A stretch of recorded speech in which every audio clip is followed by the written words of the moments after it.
How's it going, everyone? This is going to be a very quick video just looking over Giovanna's frame data, courtesy of Matoshi Lee on Twitter and the Guilty Gear Strive Hub Discord where I found this tweet. First thing I want to look at is 5P, starts up in 5 frames, is -2 on block. It looks like her fastest moves all start up in about 5 frames, so 5P and 2P, and then 5K starts up in 6 is -2. Close slash is starts up in 8 frames, but it's +3 on block, which is pretty good. Far slash is the one with a bunch of little kicks that she does. That one starts up in 10 frames, is -2 on block.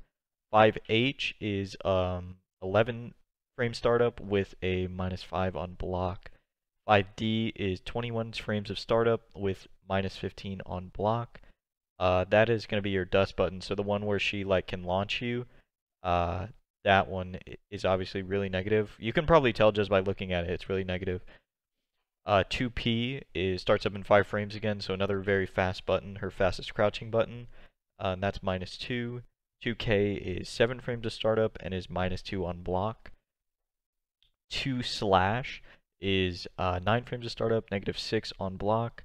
So it looks like anything that's above -5, you might be able to punish, right? Because if her fastest move starts up in 5 frames, there's probably other characters whose 5P, and there's probably other characters' moves who start up in 5 frames that you can use to punish this.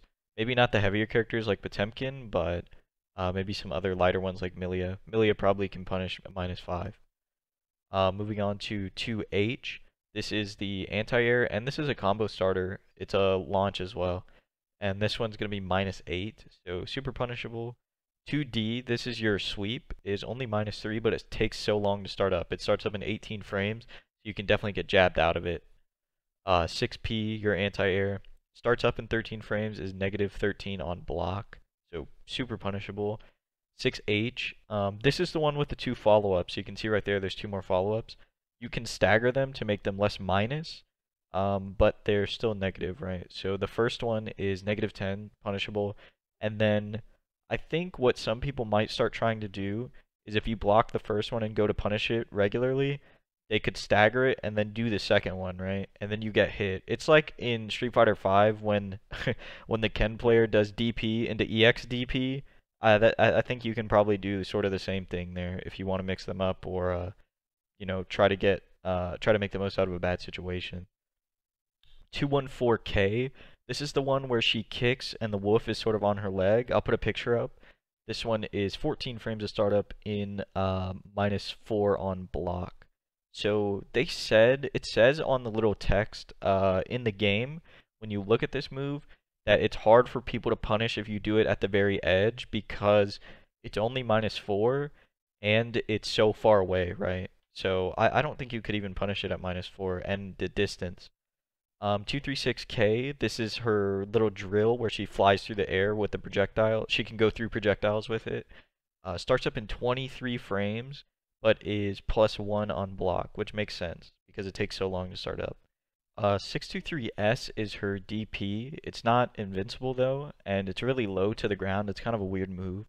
So you can get away with it a lot of the times just doing it really late because it's so low to the ground. It feels like you could do it and they just fall into it sometimes.